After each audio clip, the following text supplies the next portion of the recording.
갑자기 차가워진 딸. 오늘 사연은요. 좀 뭐랄까요. 되게 참 좀 심각하고 좀 진지한 내용입니다. 자, 집단지성의 판단을 원하시네요. 네, 큰딸과 멀어질 위기에 놓였다는 아버지의 사연입니다. 이 사연자의 아내는 두 딸이 어릴 때 갑작스럽게 세상을 떠났습니다. 하지만 큰딸이 일찍 철이 들어서 동생을 엄마처럼 돌봐줬다고 하고요. 사연자도 큰딸에게 의지하면서 힘든 시간을 이겨낼 수 있었다고 합니다. 시간이 흘러서 어른이 된 큰딸이 결혼을 하고 첫 아이를 낳았는데 그만 손녀가 심장병을 가지고 태어났다고 아이고야. 합니다. 지난 5년 동안 수술을 했지만 차도가 없었고 딸이 괴로워하는 모습을 사연자는 지켜볼 수밖에 없었다고 합니다. 결국 보다 못한 사연자가요. 이제 그만하고 둘째를 낳아라 이런 이야기를 했다고 해요. 그랬더니 큰딸이 어떻게 그런 말을 하실 수 있냐고 불같이 화를 내고 연락을 끊어버렸다고 합니다. 아이고야. 다음 명절에 찾아오지도 않았고 사연자가 먼저 전화를 해도 냉랭한 태도로 받았다고 합니다. 그래서 작은 딸에게 연락을 해봤더니 큰딸이 계속 이렇게 지내자 이렇게 이야기를 했다고 합니다. 사연자는 본인도 괴롭지만 딸을 생각해서 한 말이었는데 큰딸의 태도가 변한 게 속이 상했다고 합니다. 그래서 둘째 낳으라고 한 말이 정말 선을 넘은 건지 궁금하다고 사연을 보내왔습니다. 앞서 말씀드린 것처럼 오늘 이 사연 정말 판단하기가 참 어렵겠다는 생각이 듭니다. 자, 기다리고 기다리셨던 부처 핸즈업 타임 6천여 분의 가족 여러분들 함께하고 계신데요. 채팅창에 OX로 함께 참여해 보시죠. 먼저 친정 아빠입니다. 다혜야. 그 말을 하느니 예비는 속이 편했을 것 같으냐? 나도 우리 아가 눈에 넣어도 아프지 않을 우리 아가 생각만 하면 눈물부터 나는데. 하지만 나한테는 다혜 네가 더 중요하다. 매일같이 울고 밥도 못 먹고 그러다 너 몸도 축나요. 5년째 이게 뭐 하는 거야. 살 사람은 살아야지. 이 예비 심정을 그렇게도 몰라주냐. 이 무심한 거사 동그라미. 그렇습니다. 자, 좋습니다. 다음은 큰딸이에요. 아빠, 딸내미 힘든 게 걱정이 되면 그냥 걱정만 해주면 되지 뭐 둘째를 낳으라고? 그게 할아버지란 사람이 할 소리요? 아빠 말처럼 둘째 낳는다고 치자. 도대체 그럼 뭐가 달라지는데? 얘 이제 겨우 5살이야. 진짜 잔인하다. 됐고, 난 이제 아빠 얼굴 보면서 아빠라고 부를 자신이 없어. 연락하지 마, X입니다. 자, 박 변호사. 말은 이제 이래 하지만 사실은 잘못된 부분은 저는 이 부분이라고 보입니다.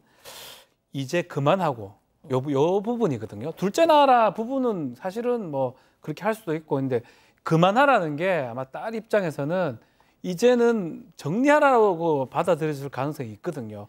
아마 그런 뜻이 아니겠지만 이 딸은 계속 피해의식도 계속 많을 거고요. 그래서 어떤 얘기든지 간에 예민하고 민감하게 반응할 가능성이 큰데 아버님께서 그런 부분들이 본 뜻은 아닌데 그렇게 전달됐기 때문에 뭐 두 분이 뭐 헤어지고 막 나쁘게는 되지 말고 좀 설명을 좀 해서 새로 만나라는 의미에서 뭐 51대 49입니다. 막 100대 0 아닙니다. 그 정도로 제가 말씀드리고 싶습니다. X. 자, 교수님. 네, 지금 이 가정은 뭐 갈등이 있고 없고가 중요한 가정이 아니라 너무 서로 극히 사랑하기 때문에 이런 일이 일어난 가정이에요. 그러니까 이 딸이 아빠를 안 보고 싶다라는 게 첫 번째 이 딸의 마음이 아닐 거고요. 아빠는 너무너무 사랑하지만 아빠를 만나면 아빠의 말을 마치 내가 수용하게 되는 듯한 느낌인 거죠.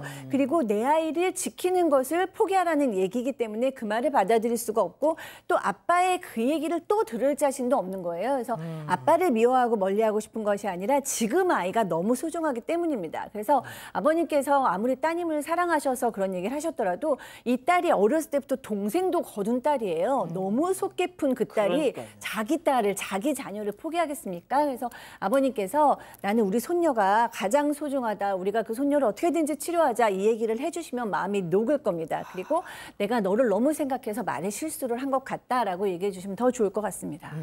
자, 백다희 아나운서 본인 의견도 궁금하네요. 저는 이 큰 따님도 사연자의 마음은 알 것 같아요. 본 뜻이 그런 뜻이 아니라는 거를. 그래서 조금 시간은 좀 두시고 천천히 진심과 사과를 전하시면은 조금 회복을 많이 할 수 있지 않을까라는 생각을 해봤습니다. 그렇군요.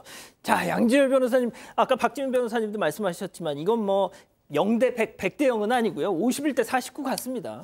제가 이제 사연자 쪽에 손을 드는 이유도 그냥 좀 힘을 드리고 싶어서 그런 것이고요.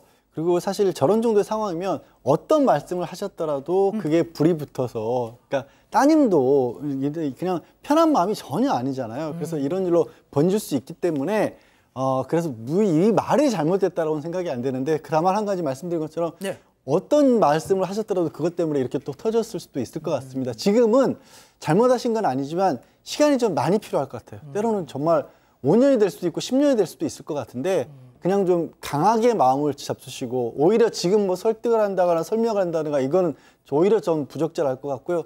시간을 기다리고 또 작은 딸을 통해서 나 기다리고 있다는 걸 알 수 있게끔만 하고 좀 참으시는 게, 그래서 힘내시라는 의미에서 그냥 돈을 동그라미 들었습니다. 그렇군요. 자, 우리 가족 여러분들도 많은 말씀 주고 계신 것 같네요. 네, 정말 반반이었고요. 가족분들도 상상게임님, 내 딸이 힘든 걸 못 보는 아버지의 심정이죠라고 하셨습니다. 상과들김님은 좋은 의도였다고 해도 딸한테는 상처가 될 수도 있었겠습니다. 늘 아이에게 죄책감을 느끼면서 시달렸을 것 같아요라는 의견도 있었습니다. 가족 여러분, 여러분들의 구독이 사건 반장의 힘이 됩니다. 구독과 좋아요 부탁드립니다.